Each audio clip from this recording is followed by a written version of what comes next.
Welcome everybody to session number 13 of my lecture on statistical energy analysis and hybrid methods. This time we talk about three-dimensional fluid systems, which are called cavities or rooms. They are extremely important for SEA because historically the rooms and the related diffuse field or reverberant chamber theory was the first step towards SEA or towards statistical energy analysis. So again, that's what I said. They are important systems because they are likely to be random in SEA subsystems. The reason for that is that the wavelength, due to the property of air and typical size of cavities and rooms, allows for really statistical and reverberant wavefield inside three-dimensional rooms. And due to this, and in early acoustics, there was a method needed to calculate the physics or the acoustics of rooms. And in this context, the reverberant field or diffuse field theory of rooms was excellent. And this was created long before SEA was invented. There are lots of treatments on this. If you have a look at the literature list, just 3 examples are given here in this line. Okay, it's good to start with such couple of systems with a modal approach, and as we have seen for the tube, you can also create modes for continuous systems. So how do we do that? We solve the Helmholtz equation in Cartesian coordinates, and we assume so-called rigid boundary conditions, which are natural because classical rooms have rigid walls. That means that the velocity is 0, meaning at the same time that the pressure gradient is 0 at limits of the room. So at x equal to 0 and at Lx, and the same is true for all other dimensions in y and z direction. Good. The solution can be factorized so that this solution for the pressure is just a product of independent solutions in x, y, and z. Writing this here in the factorized version. And if we enter this into the Helmholtz equation, we get the sum of all those expressions here, just simply related to x, y, and z, and a combined wave number expression. And all those terms must be independent from other space variables. So that means that this is that they can be solved independently. And this would give finally 3 independent wave equations for all the different dimensions, but using a wave number in x, in y, and z direction. The condition of this wave number is quite follows from equation 180, but quite obvious, so that the sum of all the squares corresponds to the sum of the wave number. So this is the vector length given by all the vector component length of the other space dimensions. So also the solutions for the equation can also be adapted. So it's a positively and negatively propagating wave, A, B, C, D, E, F, with the complex constants, but now for all 3 dimensions. And the factorization would give us the total term of all these 3 solutions above. We start with the first rigid boundary condition at all the x, y, z equal to 0. And this implies, if we enter this implies that A equals B, C equals D, and E equals F. So just following from, because we have x here everywhere, so that's just a 1, and then we have just the dimension here. And this provides that the solution must be a set of cosine functions. So the sum of these, so we have a cosine and of kx, ky, and kz cosine functions, and just 3 constants are remaining. When we use the boundary condition of the opposite wall at x equal to the length x, and the same for y and z, that means that the there must be a natural multiple of the half wavelength fit into the room. So the condition for between the wave number and the room dimension are as given by here, by this equation, and the index n runs up to starts from 1, 0, 1, 2, and so on and so on. When we enter the condition here into our solution, we get an expression for the possible wave numbers, and we get, let's say, a kind of normalization factor Aleph, which combines all the different A, C, D constants. Okay. Once we have found some mode shapes, we can also use modal coordinates. So that means our pressure field inside the room is the sum of all the available mode shapes. And the modal coordinate is expressed in P prime using the different indices. Again, as in the description of modal solution before, for discrete or whatever system, the prime denotes that this is a modal coordinate. So we have to take care now for the static mode again. So that means if the index is equal to 1, or if we talk about n is equal to 0, the epsilon is 1 for all other epsilons, but n bigger than 0, we have to use 2 to get a reasonable normalization of the above given modes. Okay, so this is just to like in Fourier theory, to don't overemphasize the static mode. So this is 1 for the static one and 2 with a double normalization effect for all the other modes. Okay, when we do use such modes, we are not clicking through all the detailed indices, and that means that for simplicity we are just using one index n, which is actually a tuple of all the other indexes and so on, and x and y and what you also get. So just note, if there is an n given, actually this really means a combination of all the indices for the different space dimensions, as mentioned here in the sentence below. Good. We talked about wave numbers, and when we use the relationship between the wave number and the equation that denotes the relationship between all the different wave numbers and the main wave number, we learned that the modal frequency is given by this square root expression. Okay, so far for the modes, the mode shapes, and the modal frequency, and the modal coordinates. Good. What are the properties of the modes? I would like to show by a different way that the modes are orthogonal, and we can do this by entering the modal solution into the Helmholtz equation, which would give us the following two expression, which is just the introducing the mode shape into the Helmholtz equation. So then we multiply the first with the n mode shape, and the second with the nth mode shape. Then just subtract both equation, and then we get the expression here below. So just denote this part here is the above. No, this part here is the above equation, and then we take the difference of it by multiplying. So this is multiplied by Cn, and here this is from the right multiplied from the other solution, or exchanging it.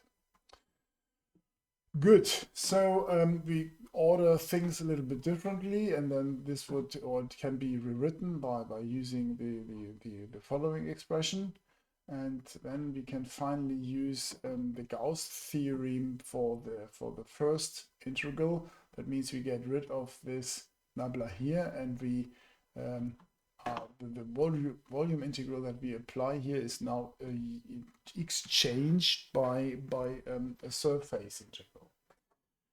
And in this moment, the boundary condition comes into place, because that it means here that any normal component of the gradient is zero, according to the boundary conditions at the walls.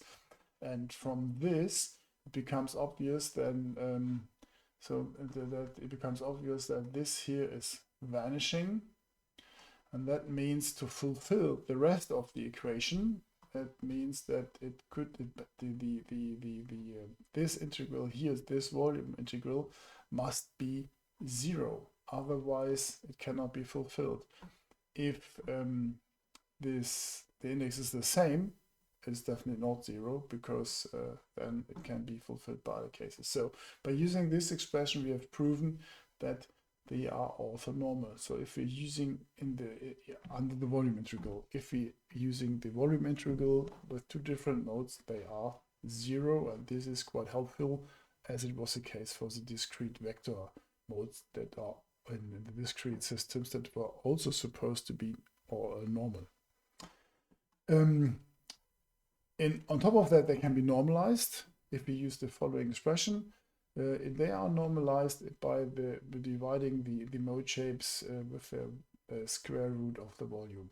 If we do so, we can write the condition here on top much easier, and then we will see that the outcome is the delta, the Kronecker symbol, meaning that if m equals n, it's 1 or 0 otherwise. When we use the normalized version, which is denoted here by psi symbol, or not this one here. Okay, good. Similar to the expressions for the one-dimensional system, we need to know how many modes we have in a specific frequency band, because we need this for estimating the random properties of our cavity subsystem. And we use the theory by Ma, which is quite practical, and I would like to visualize the idea behind that. And to simplify things a little bit, we start with a flat version. So we don't have just 3 dimensions. Just imagine that we have a very flat cavity where we just have tangential and axial waves. So we assume that nz is 0, and we have a constant pressure in nz direction. We just talk about x and y direction. And if we just do so, we do the same like for the one-dimensional case, but now we have to consider areas. So you see every red cross denotes a mode shape with the related position in the wave number space. And to estimate the number of the red crosses, we just take a quarter circle and divide the area of the quarter circle by the occupied square of or rectangle of the wave number. So this would be perfect to estimate all the tangential wave which have an x and y are not equal to 0. But that's the point. On top of that, we have the actual wave. That means that one of the other indexes, either an x or an y, is equal to 0, and they are located here in the axis. And if we would then now, the problem is that only half of the area is considered in our quarter circle. That means we have to correct it by adding a kind of rectangle, the 2 rectangles here and here.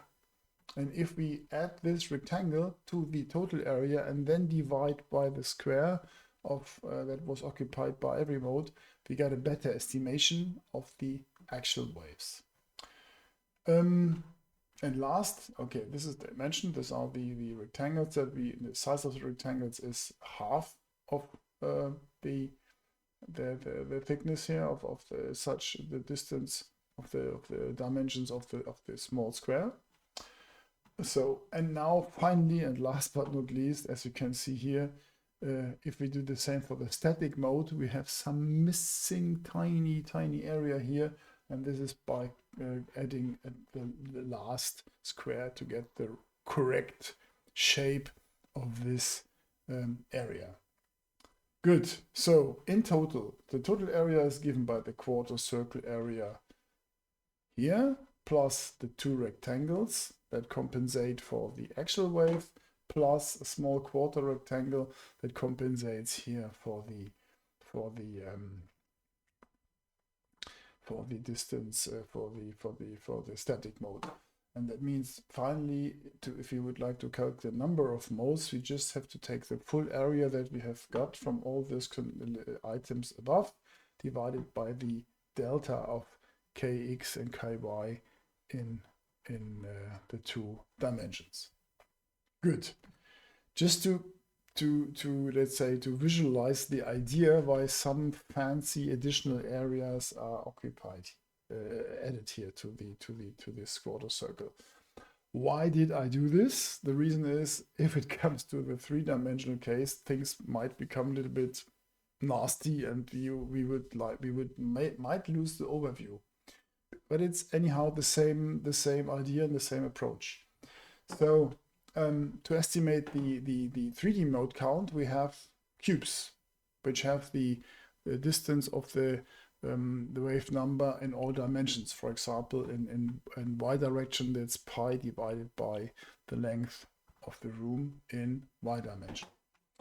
But we have the same problem here. So we start with the oblique waves where no index is equal to 0.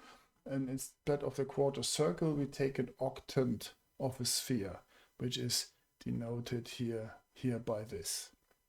And the volume is, as mentioned here, is just given by this octant of the sphere, and the radius is the wave number of interest for a specific frequency. So when we talk about the tangential wave, that means that one of the indices n is 0, then we have the same effect. We have all the denoted by red crosses. They are here at the surface of the flat areas of the octant volume, and they have to be corrected by 3 quarter slabs. So they are just added to the total volume to repair the missing half, as it was the case here in the flat example. So now we have compensated the tangential waves. The next step is the actual waves, which are means that we have 2 indices which are 0. They are denoted here by green circles, and they are here on the wave number axis. And now the situation is different. We don't need the slabs, but there's some missing area, and those are the 3 rectangular columns with the given and we have with the additional area and the length in terms of wave number, which are given here. So the green columns have to be added to the volumes. Good. And last but not least, but it's a little bit not that important, is the last tiny cube that has to be corrected to consider the static mode. And now the total volume is, by adding all of this, and it would look like this. So that's the octant, these are the slabs, these are the columns, and these are the 8th block here in the center. Okay, so we have now generated an excellent, let's say, expression for the mode count. And if we just play around with the parameters, and that means that the perimeter, which is all the edge length added together, and for a cube that's an easy thing given by this expression, and the rectangular or the box surface with this expression here, we get kind of interesting expression for the 3-dimensional node count, where we have a volume inside, we have a surface term, and we have a pressure term, a perimeter term, and the 1/8. You may wonder, why the hell do I need this? The reason is this expression is quite often used, and the introduction of surface and parameter takes care of the fact if a room is degenerated in a certain way. So if it's very flat, it will be a two-dimensional system. And if it's a very small area, it will be more a one-dimensional system. At least when the smaller dimension is smaller than the existing wavelength. And all these surface and perimeter terms take care of that. So here in the numerical example, we have three different rooms. We have one which is quite regular. We have one where the x dimension is very small, and the green one is where the x and y dimension is very small. So this is three-dimensional, this is two-dimensional, and this is more or less like a small one-dimensional room. And in the result here, you see the full line. That's really a result generated by counting the modes of the modal solution. And the dotted lines, all dotted lines, denote the estimation using equation 184, showing it's not too bad. But what you also see is that in case of the non-degenerated cavity, so the 3D system, the agreement is excellent. At least it's a solution that can be used very good and very easily in the context of SEA if you need to estimate the mode count. However, if you are interested, as we know, in the modal density, so the number of modes per band, you have to take the derivative of the above expression, giving us this expression, and we are no longer needing the constant here. We see that the agreement is not that good. We have some numerical variations, that's clear. But anyhow, especially at least for the regular term, it oscillates around the estimated version. That means we can quite well, or it's okay to use this expression here for the mode count of cavities, which is always the case. And last but not least, all this has been derived on a rectangular room, but it also works quite well on irregular shape, because again we have this surface and parameter terms that correct for a specific irregular shape of our room or cavity. So now in the next session's slides, you would like to use the modal solution to calculate the frequency response. That means in this case the modal frequency response. So we take the inhomogeneous Helmholtz equation, and which is given by this. That means we now have the source term additionally, that's not zero as before.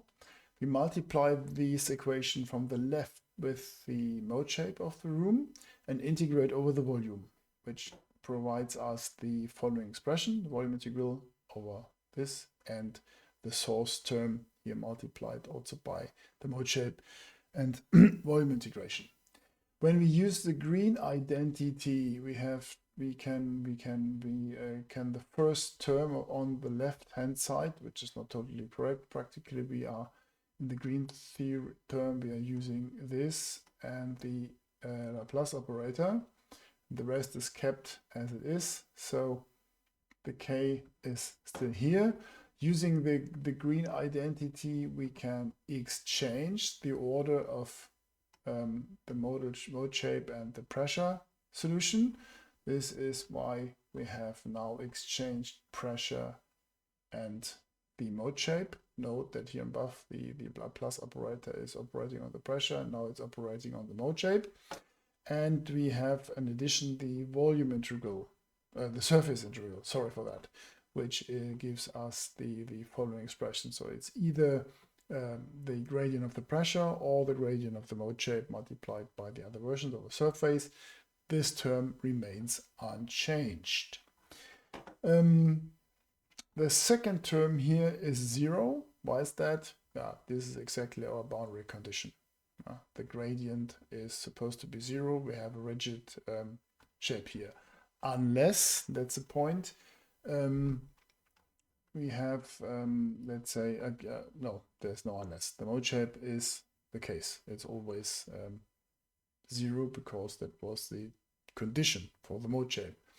This is not totally true for this part here.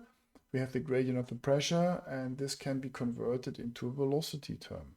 So that means, similar to our Rayleigh derivation, we now have, let's say, the option to let the walls of, or let's say, specific parts of the wall now can now vibrate, which might be quite practical if we have a radiator, a loudspeaker, or whatsoever. Good. And this is also clear, when it's clear, this expression, that's an easy thing.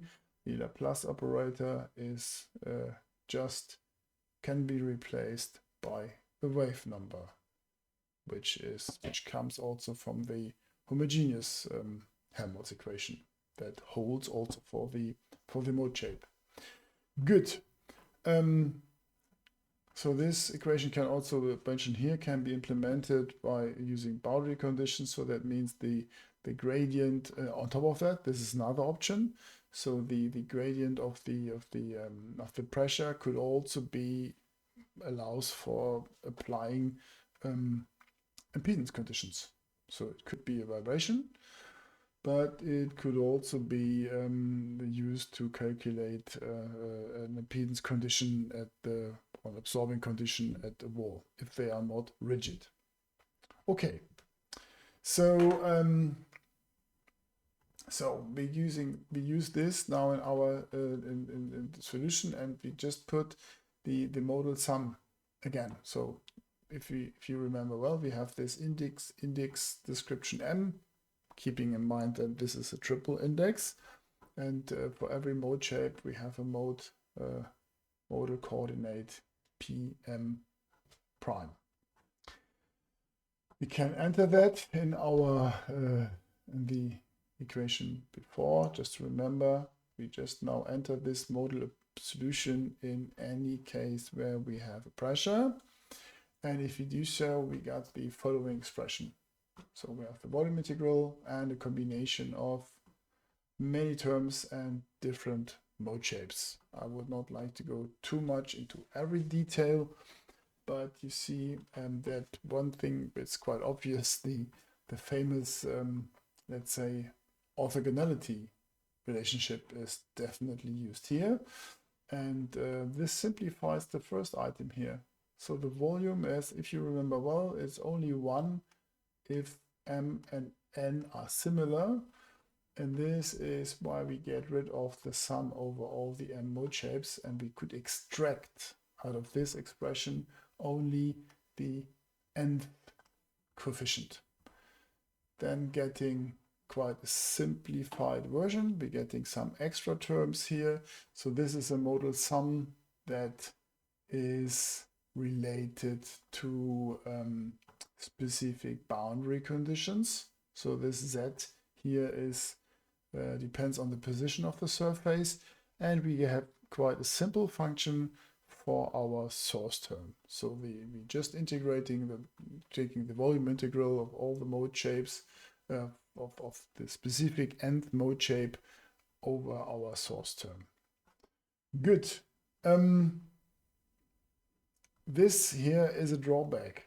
It makes things complicated because due to the fact that there are not only scalar values but also let's say a space-dependent area, the orthogonality cannot be used. It is a fully populated, so we have to consider every combination of n and m, and this makes things a little bit complicated. So, but however, when we define this coefficient b and m, which is considering the damping due to boundary conditions, we would get this expression here. However, the situation is not that complicated for a room which has more or less mainly of stiff and rigid surfaces. It is absolutely okay to just consider the diagonal terms. So when m has the same, and m and n are the same. And in this case, it makes it much easier because then we don't have to get this extra sum. We just get one value here. and we're ending up with a final equation for calculating the modal coefficients of our room. And now we have everything in. We have the damping conditions hidden here in this term. We have our source term. We know the mode shapes. We just have to perform the volume integral, and we can now calculate all the modal components that we would need for a modal solution of our source field inside the room. And this is something that we need for later Monte Carlo analysis of rooms in the mode shape. Good. To get the link to the green function, the situation is also quite easy. As you might remember, the green function is the solution of the Helmholtz equation with a delta function as source term. And then we would get the following expression. So due to the fact that this is a delta function, we get rid of the volume integral. So we zifting out the volume, and that means this is the generalized green function in modal coordinates, so G prime n. And if we are interested in the full generalized green function, we just have to take again the modal sum, looking like this. So good. This is, as mentioned, this is a generalized green function of the rectangular room, and it means if we just take, again, the expression from top, and we are interested in acoustic point sources, meaning that we have the delta function, the source strength, and some other terms, we get this as the modal response to a point source somewhere in the room. So we just have to, the pressure at R is given by the mode shape at R, the location at where the source is located, plus the damping terms, and the rest is quite easy to calculate. So we now have a tool at hand to calculate the response of the room at any position in the room due to a source located at vector R0. Good. The practical thing is we have positioning, we have can consider the damping conditions, and so on and so on. However, if we have a fully rigid room, the term BNN is 0, and we just have the simplified version where we just have the wave numbers in the denominator. Okay, so far, so we now be using this, and now we just do an additional thing that we add. We put some damping. You know, there's always some damping in our systems, and this is considered by adding an additional damping factor here to the modal wave number, looking quite similar than before, and neglecting any damping at the boundaries of the room. That means when we are interested in the so-called radiation impedance, which is the pressure divided by the source strength, we just have to write the expression here by the source strength and consider that source and receiver position is more or less the same. We are getting this expression here, and we are using this to calculate exactly this radiation impedance. And you will see why we have done that.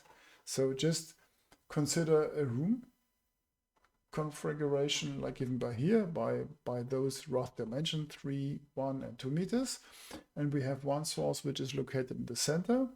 We have one source located at the floor, and we have another source that is located in the edge, in the edge of the room. We just did not take one of the corner. It would be, but it would be the obvious result.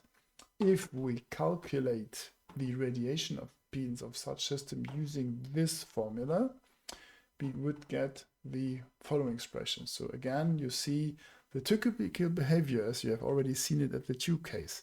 You have this deterministic spiky behavior here in the beginning, but the higher the frequency gets, you are approaching the free field property. So this is the relationship between the radiation impedance of the room divided by the monopole expression, and it approaches 1 for the source in the center. It approaches 2 for a source at the wall, which is obvious because that's the half-space solution. and it approaches four sources located at the edge. You might guess which value it would approach if we would have a source located here in the corner. I guess it would be something which is 8. Good. However, impedances are fine, and finally I would like to just sum up what would be the radiated power, because for SEA subsystems it's always interesting what power is introduced. And just for you, important to keep in mind again, even if it's the system is a finite system, for high frequencies the source characteristics are similar to the source characteristics in the free field, which is an important thing for our later coupling cost calculations. Okay. Now, last thing to tell regarding fluid systems. When we are discussing structural systems, we also have some finite element solutions. And the thing, and as mentioned in one of the earlier sessions, when we have created a discrete system which consisted of masses and springs and different space dimensions, we have seen that we could create a stiffness matrix which contained all the stiffnesses of the springs, and we had a mass matrix. And it's quite important to note that there is also, if we have an acoustic finite element model, we have something similar. We also have the degree of freedom. I mean, in our structural case, it was the generic displacement coordinates. We had a mass matrix, a damping matrix, and a stiffness matrix, and a force. Now let's see, we can have something which looks different, similar, and this is the acoustic stiffness matrix or dynamic stiffness, an acoustic matrix and an acoustic stiffness matrix. And why am I showing this? Because it has a completely different meaning. It has nothing to do with a force. The force is now replaced by the source term, and the generic displacement coordinates are replaced by pressure. And the question is now, what is the physical meaning of the mass matrix and the acoustic mass matrix, and what is the physical meaning of the acoustic stiffness matrix? Because in the structural case, it was a real mass and a real stiffness, and that's different in acoustics. So obviously, the acoustic mass has nothing to do with mass. It comes from the fact that no longer a force is related to displacement, and it has nothing to do with and the stiffness has nothing to do with stiffness. So it is exactly the opposite. The mass matrix is a stiffness related quantity, and the stiffness matrix is a mass related quantity, but that means it corresponds to the inertia of a fluid element. And why is that? It comes with the different degrees of freedom. It's not the displacement, it's the pressure. And I will give you and it's really helpful to have a physical understanding of the components of such of an acoustic finite element model. And I would like to start with what is the different meaning of that, and we start with the small volume. Just imagine that you have a very small volume, characterized by the bulk modulus and the volume, and the degree of freedom is the pressure, and we have a source that's acting on that. And we know that the change in volume per pressure is given by this expression here. So the change of volume per pressure is the volume divided by the bulk modulus. And if we do this in complex amplitude notation, we would get the following expression here. So that means our source term is related to the pressure by the J omega volume divided by K. So that means every source strength at the element or node I is given by related to the pressure at the node I by this. And this obviously and with the source term that we have already know from the equation here before, we know that this is the relationship between the source term and the pressure. And as we go back to our equation here. So we get this now, and we have an expression related to the pressure which corresponds to this here. So it means actually that this is the mass matrix, our acoustic mass matrix, but it corresponds to a compressibility. So the mass matrix is more or less the volume divided by the bulk modulus. It has nothing to do with mass. It means it's a compressibility of small volumes. So in an acoustic network, it would be overall could be interpreted as small volumes everywhere. Okay, now so far was acoustic mass matrix. Now let's come to the stiffness, acoustic stiffness element, and here we just go back to our tube model and the relationship between the pressure and the velocities, which can be converted into volume flow by adding the cross sections of our small pipe. And if you're just doing a simple thing, we just take the Newton's law, exchange it via complex notation, and just note that the force is related to the area by the pressure, and that we also consider that the mass that is moved, or let's say that the forces are acting on, are given by the density of air, of the volume of our small tubes. We can consider the, let's say, rearrange the formula like this. So we have the difference in pressure, we have acquired this term here, which is mass related, and we have the source strength. Again, comparing it to our full size, let's say, acoustic FE equation, we can rearrange things a little bit. It would look like this. So now we have the pressure degrees of freedom here, we have our source strength degrees of freedom, and we see that this corresponds exactly to the acoustic stiffness matrix. So, which is kind of strange. So the stiffness matrix in an acoustic system is related to mass and not to stiffness. Okay, so this was just to give you an idea. And if you just say, what if you have a physical, let's say, FE model in acoustics, and you have to replace them by lumped elements, that means here the volumes, that would be this would represent our nodal mass matrix of our solution, or the acoustic FE element, and the masses here, the transmission line, they would correspond to the stiffness matrix, which are actually the masses of the fluid in between. Good. So again, the stiffness matrix of the FEM is linked to the mass of the pipes, and as said here, the final set is given as on the next slide. But that means if we have such a system here, it would correspond to this acoustic FE equation. So the stiffness matrix would be the volumes divided by the bulk modulus of air, if we have the same fluid here, and all the masses would correspond to the stiffness masses matrix here, and to the stiffness matrix here in this field. Good.